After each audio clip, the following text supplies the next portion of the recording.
Assalamualaikum warahmatullahi wabarakatuh. Selamat pagi adik-adik semua. Kita ketemu lagi dalam satu bab yang akan kita bicarakan tentang peranan otoritas veteriner. Nah, seperti apa? Ikuti terus video ini.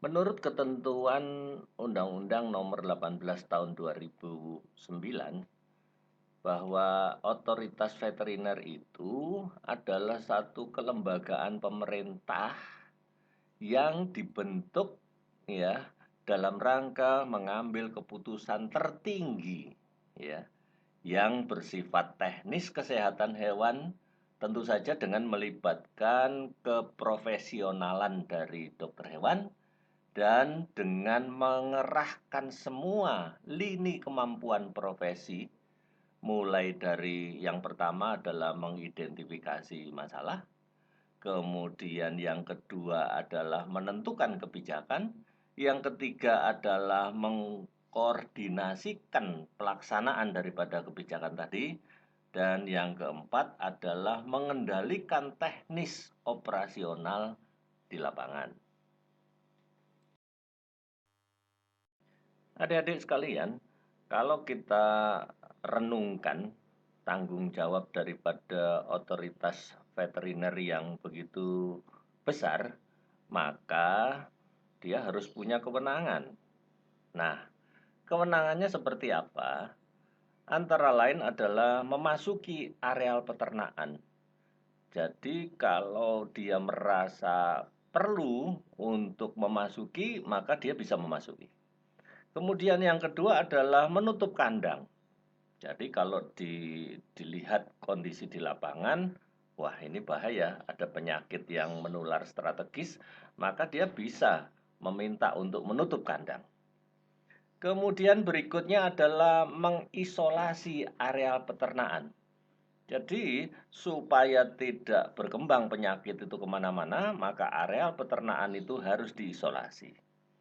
Selanjutnya adalah mengambil dan memeriksa sampel dari hewan yang tersangka. Jadi harus dilihat, harus ada satu kepastian, benar enggak gitu. Ya, tetapi tidak hanya hewan yang sakit, yang sehat pun semua harus diperiksa. Kemudian adalah menyita dan memusnahkan. Jadi dia kalau sudah yakin daripada dia melepas begitu saja, kemudian berkembang, penyakit ini akan meluas, ya, maka dia bisa menyita atau memusnahkan hewan yang bersangkutan. Kemudian di samping itu juga pengaturan kompensasi ya, karena hewannya orang harus dimusnahkan, kompensasinya seperti apa, dialah yang mengatur.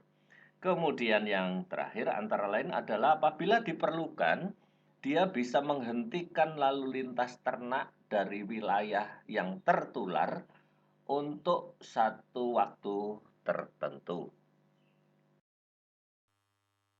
Di dalam sistem kesehatan hewan nasional atau yang kita kenal dengan Siskeswanas, ini adalah merupakan satu tatanan kesehatan hewan yang diterapkan oleh pemerintah dan itu diselenggarakan oleh otoritas veteriner. Tentu saja otoritas veteriner harus melibatkan seluruh penyelenggara kesehatan hewan, kemudian para pemangku kepentingan, dan juga masyarakat secara terpadu. Adik-adik sekalian, dalam ketentuan peraturan pemerintah nomor 3 tahun 2017 tentang otoritas veteriner, sebetulnya sistem kesehatan hewan nasional itu sudah diurai detail, ya. Dan di sana terdiri dari beberapa subsistem. Antara lain yang pertama adalah tentang subsistem kesehatan hewan. Jadi ini subsistem yang diatur kira-kira bagaimana ya, ya harus memasukkan data sampai dengan action apa yang harus dilakukan. Kemudian yang kedua adalah tentang kesehatan masyarakat veteriner, jadi Kesmafet. karena memang kewenangan otoritas veteriner itu cukup luas, termasuk bidang Kesmafet. Kemudian juga yang ketiga tentang subsistem karantina hewan. Untuk mengendalikan penyakit sudah barang tentu karantina itu harus berjalan. Jadi subsistem dari karantina hewan juga dibuat. Di samping itu juga ada subsistem tentang litbang kesehatan hewan, ya, penelitian dan pengembangan kesehatan hewan. Karena kita harus mampu memprediksi penyakit-penyakit yang dulu pernah muncul maupun penyakit yang belum pernah masuk di Indonesia. Jadi pekerjaan litbang bisa jadi dia masuk sampai ke wilayah itu. Selanjutnya adalah menyangkut masalah subsistem sumber daya kesehatan hewan. Karena ini luas sekali cakupannya ya, sumber daya dari kesehatan hewan. Kemudian berikutnya adalah menyangkut subsistem informasi kesehatan hewan. Jadi hal-hal yang berkaitan dengan informasi kesehatan hewan ada di dalam subsistem ini. Kita memang memasuki dunia revolusi industri, ya. Mau tidak mau, suka tidak suka, ya informasi karena dunia digital itu semua juga harus sudah dipersiapkan dengan baik. Dan berikutnya yang terakhir antara lain adalah tentang peran serta masyarakat. Jadi peran serta masyarakat di dalam rangka menjalankan sistem kesehatan hewan nasional itu memang juga harus dilibatkan.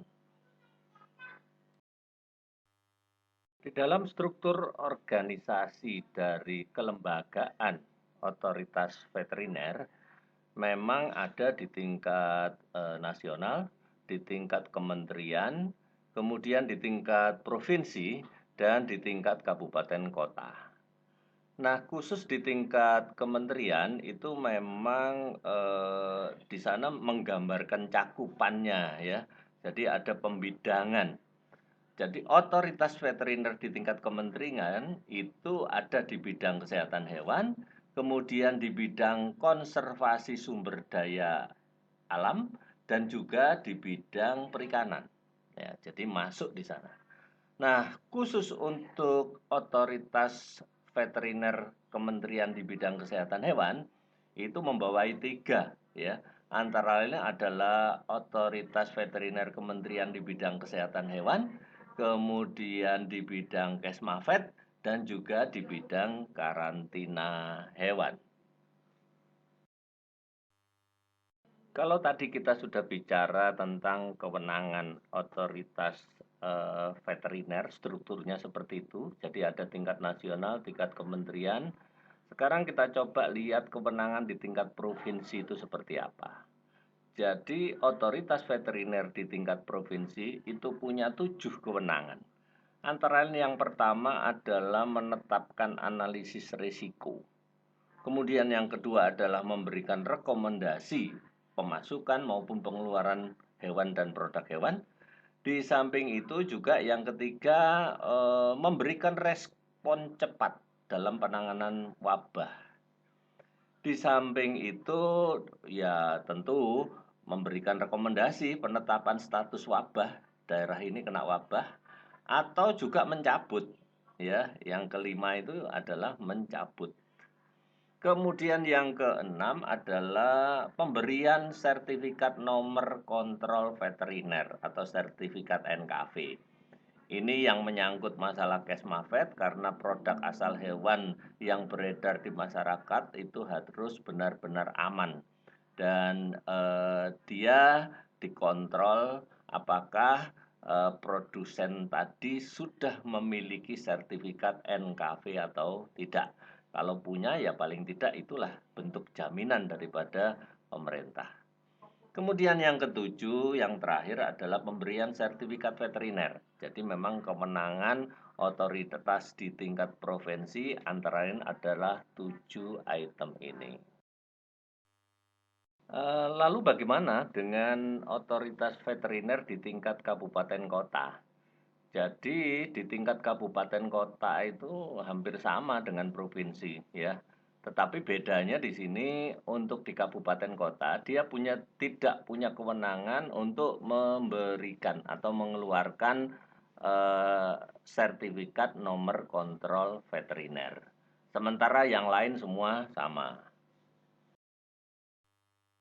Sesuai dengan ketentuan pasal 20 dari PP nomor 3 tahun 2017, maka apakah itu di tingkat kementerian, di tingkat pemerintah provinsi, maupun di tingkat pemerintah kabupaten kota, itu punya kewajiban untuk memiliki dokter hewan berwenang. Ya, sekali lagi dokter hewan berwenang. Nah, syaratnya apa untuk bisa seseorang ditetapkan sebagai dokter hewan berwenang?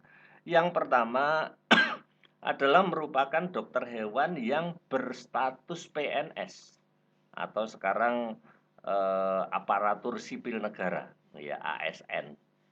Kemudian yang kedua adalah dia telah bertugas di dalam bidang penyelenggaraan kesehatan hewan minimal paling singkat 2 tahun.